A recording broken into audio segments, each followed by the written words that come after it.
What's going on, everybody? White Tiger 93 here. Y'all guys call me the Tiger, and today we are back. Today, guys, we are looking at the summer 2022 test realm notes because this is a big update we got here. The Guilds update has finally released on the test realm, so really excited to look into these notes because this has been such a big requested update for quite some time now, and I'm really excited to see what all they're introducing with guilds. And so first off, this is one of many updates. They have said that there's more guild stuff later on down the road, and so this is just the introduction update for guilds. And so if you guys have not seen already, I have done a guild roundtable with the King's Isle devs. That was really cool. We talked a little bit about the basics of guilds, kind of what to expect in the first guilds update, which is this one. And now we are finally getting the official test realm notes for the first guilds update, which is really cool. So if you guys are interested in checking out that roundtable, I'll leave that link down in the description down below. That was a lot of fun. Thank you, King's Isle, for allowing me to host that one. And without further ado, guys, let's see the full guilds update test realm notes. Really excited. It's summertime once again, and that means a hot new update to Wizard101. We have your favorite feature additions, such as challenging new skeleton key bosses, more lore spell elements to charge up your spell book, new Beast Moon forms and rewards for Beast Moon events, and even a set of new pet powers to keep your pets in the action. That's not all. We've introduced one super group friendly feature that we've been wanting to add into Wizard101 for literally years now: guilds. Alright, highlights include introducing guilds, new skeleton key bosses and lore spell elements, new beast forms and rewards, new event rewards, new pet will cast, bug fixes, and other changes. Alright, so let's go ahead and take a look. Alright, so keep in mind this is test realm as always. They are listening to our feedback, so we need to make sure that we respectfully give them any feedback that we have. And of course there is going to be maybe the occasional bug or two that just happens because development is not easy, so if you can't encounter any bugs, we always need to be respectful and report that, and they will get that taken care of. Alright, so we are excited to announce that the initial release of guilds is being introduced in the summer update. Guilds have been a requested feature for some time now, and we're finally making it happen. The idea is often implemented a little bit differently depending on the game. In Wizard101, guilds will be large permanent groups where you and your friends can gather inside your very own private guild house. Guilds will face a variety of new challenges with sweet rewards that can only be overcome with the help of one's guildmates. Players will still be able to quest together outside of guilds as usual if they so choose. Guilds is such a big idea for us. The feature will continue to be updated and expanded on, so what you see now is only the beginning. Please explore what's currently on test realm and give us as much feedback as possible. We want to make guilds the best they can be. Alright, how to create a guild. At its core, guilds are essentially a permanent group with an awesome guild house to hang in and out and decorate. Guilds are run by the player who creates the guild. Up to 50 other accounts may join a guild. Here are some basic rules for guilds in Wizard101. The player that creates a guild must be at max level. This will be adjusted as max levels increase with new game updates. That's interesting, okay. The player creating the guild needs 11 friends online that are prepared to join the guild. Players can only be in one guild at a time. Players already in a guild cannot join another. To join the guild, your account must have at least one level 30 plus character on it. To create a guild, open the social window and click the guild tab. Click the create guild button and invite at least 11 friends. For test realm, to make it easier to check out guilds and help us test all the features, during test realm only, we are temporarily allowing players to create a guild with just one online friend. All other requirements in test realm will be the same when this update moves to live realm. So we got like our guild information interface right here. The Stormy Purple Bears, so we got like an owner, created, the members online. That's something we brought up in the round table, was there would be some kind of interface like this, so that's really cool. Created by Mason Winglen. Okay, that's cool. And then we got like a little meeting section there. That's pretty cool. And we got the visit house and the visit inventory, because I did say that there was going to be like a guild inventory so everybody can share and decorate the house, which is really cool. Alright, I like it. Nice and simple too. It's not over the top. It's really nice, clean, and simple. Once created, you can see all the information about your guild by clicking on the social button, then clicking on the guild tab. The first page is the guild summary, which contains information on the guild leader, the guild itself, and the latest message posted to the guild message board. There is also a button to visit the guild house, which we'll talk more about later. The next page is the guild roster. It displays all current members in the guild role, and an icon next to any member that's been active for more than 30 days. The final page is for guild messages. It displays the guild message board where members can read the latest guild news and create new messages such as scheduling when to play together. I like it. And KingsIsle did post this video kind of teasing the guild house a little bit, and so this image is a little fuzzy here, but in the actual video this is extremely detailed. The sky and the colors, it's pretty incredible. So I'll leave that in the link down in the description as well if you guys want to check that out. It's a pretty cool first look. Guild leaders can do the following: assign guild permissions. Decorators, players with the decorator permission can place guild items. More on guild inventory later. They can move, pick up trash, and reclaim. Recruiters, players with the recruiter permission can invite their friends to join the guild if there are slots available.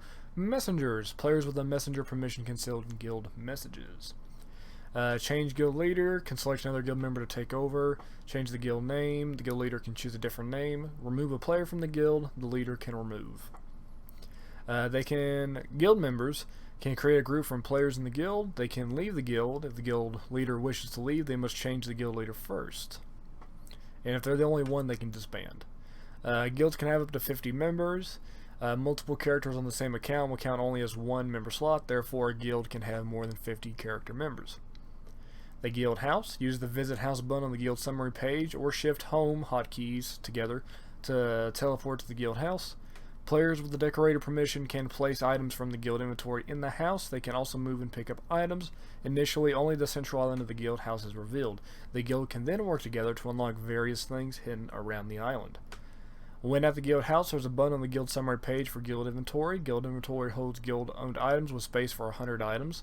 Any member can donate items to the guild. In this initial release of guilds, many special items can be donated. As time permits, we hope to remove some of these restrictions. 3 tabs. Backpack displays items in your backpack, displays items in the guild inventory, and the trash button, which displays trash items, or trash tab. When an item is trash, it remains in the trash for 1 week before it's taken to the guild landfill. Items in the trash can be reclaimed by players with the decorator permission.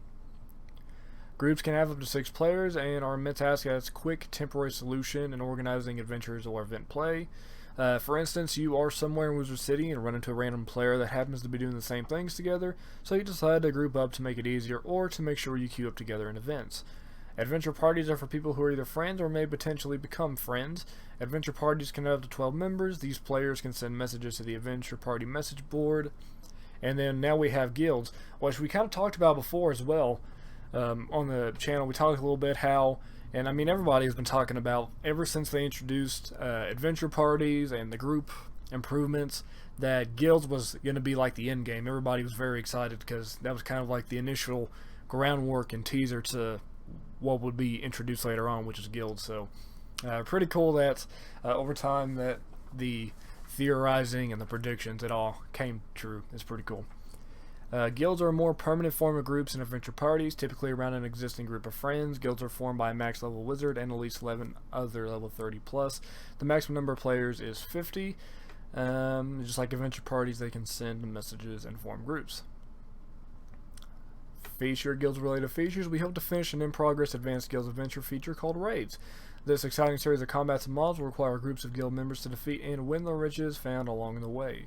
Guilds itself is an ongoing addition to the game, so look for updates in the future as well. More will be revealed about this post-summer update in the few weeks ahead. So really cool, because like they mentioned before, Guilds is going to be a multi-update feature and concept. It's a very massive update, and especially with everybody providing feedback and all the chatter and the conversation and discussion that we've had, it's going to be a lot to the actual Guild update that they couldn't just fit into one. So I'm really excited to see further down the line just how guilds expand as a concept. So it's really cool. The long-awaited update for lore spell elements and skeleton key bosses is here. You can now acquire the lore spell elements of your choosing located in the world themed to the lore pack that the spells came from. Includes 4 new fights for worlds that did not have a boss to match and 6 existing fights. This does mean that all lore spell elements and spells will be taken off where they currently drop from. Okay, that's important. All lore spells. It's kind of It's kind of a big deal. All lore spells. Okay. Okay, so the existing bosses that now have spell elements. We had the Ravenwood Rangers lore spell elements, which is now available in the Spirit of Ignorance from Wiz City. Grizzleheim lore stuff is from Kingborn Grizzleheim. Ninja lore spell elements is from Mushu in Takanobu the Masterless. The Knight's lore spell elements is from Avalon and the Lament of Fire. Shaman's lore spell elements is from Azteca, and I always mispronounce this, we're just going to call this guy Cursed Wing.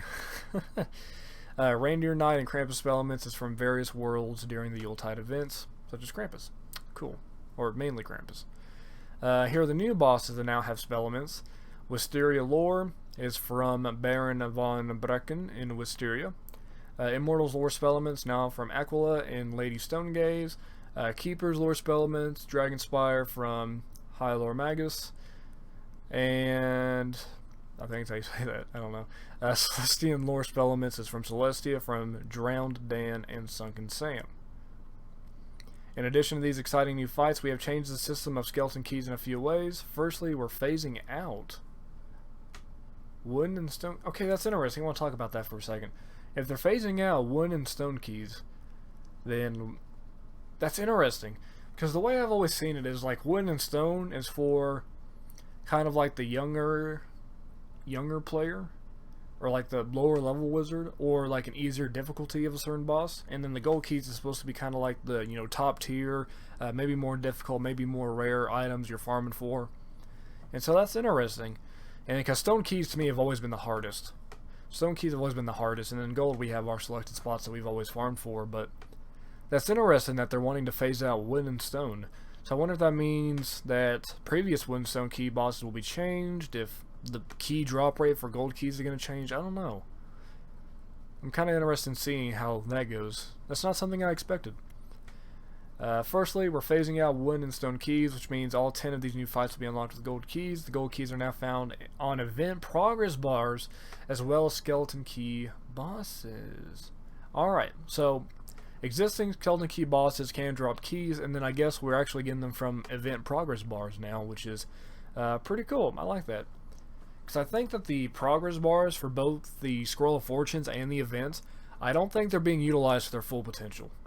And so I think it's really cool that they're looking at keys as a reward associated with that. Any boss not listed above will still accept the old key types on their door. When you walk into a skeleton key fight, the boss will now scale to your level. Be careful, if you're too high a level, you will miss out on the loot. Alright, so I'm assuming what they're meaning by that is, because they kind of talked about you have to be a certain level to get certain spell elements, which I'm kind of up and on about that. I don't know. I have mixed thoughts on that, and that's something I want to get to later on in a future video or a future episode of my Wizard101 podcast that's going to be coming out very soon. So that's something I'm going to be touching on later on. But I'm kind of, I don't know. I don't know that I'm really thrilled about having level locked content when it's very side, like in this style. So I don't know. I'm very debated on that, and I'll talk more about that in a future thing. But we're going to keep on moving on with the test realm notes for now. Another big addition to the skeleton key system is the use of the battle gate. This is a more guild exclusive method of accessing these battles. You can craft special battle gate keys using gold, skeleton keys, and guild reagents to open a portal in your guild house to the boss of your choosing, which stays open for an extended period of time. Upon passing through, players are then teleported to the combat zone of the boss with a mob scaled to the highest level wizard, or who casts the cantrip. These amazing looking gates are also for the upcoming raid system. Alright, so we got new beast forms. We have Life Cyclops, Myth Fairy, Storm Pig. Let's see here. Let's go back real quick. Life Cyclops not the strongest or best at healing, but he's the best form yet when it comes to dealing with minions. Pair up some heavy hitting forms and bring your teammates back to life with extra power. For the first time ever in Beast Moon, the Myth Fairy has a non-myth minion that can also upgrade while it's already out to use more powerful spells. Storm Ninja Pig, unlike most Storm forms, Storm Ninja Pig isn't as focused on blading up and dealing damage. These are both still part of this form, but he also leverages negative charms and healing. And then Richard Unicorn Caller's tutorial video and as well as a community guide section as well for more tips. Alright, so event rewards. Below are the expected pet and gold idols for the next few months. So that's the monthly news here.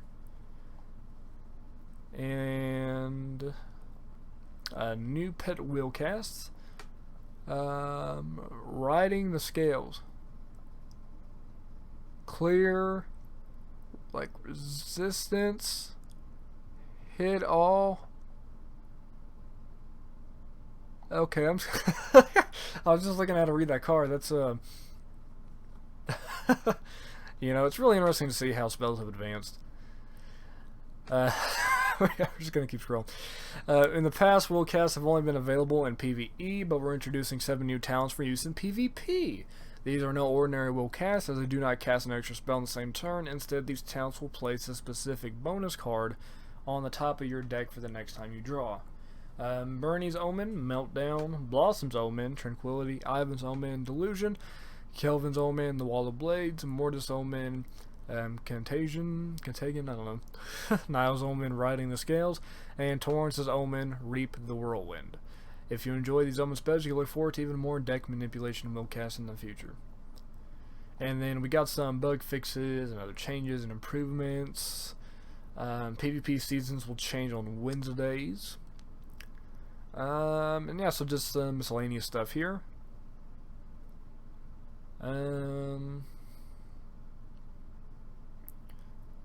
We got some UI adjustments, stability and performance. Alright, so that is the Summer 2022 Test Realm notes. As always, they update the Test Realm notes and they do like bug fixes and all of that throughout the next few weeks. And to get on Test Realm, you have to be a member or have made a purchase of a certain limit within like the last 30 days. Or something around that ballpark is how you get into Test Realm. So as always, this is, you know, very initial. We have to provide our feedback in a very respectful manner, and overall they are going to be, you know, updating this from, you know, what will end up being the live build. So I'm really excited to see where Guilds goes, and yeah, I'm very excited. So let me know, what do y'all guys think? Have you guys been to Test Realm yet? This video is going up a little bit late, but overall nonetheless I'm still very excited. So hopefully you guys did enjoy this little video talking about the Test Realm notes. Let me know what y'all think, any of your favorite things, what you're most excited about for guilds, etc. And yeah, until my next video, I will see y'all guys next time. White Tiger 93 out.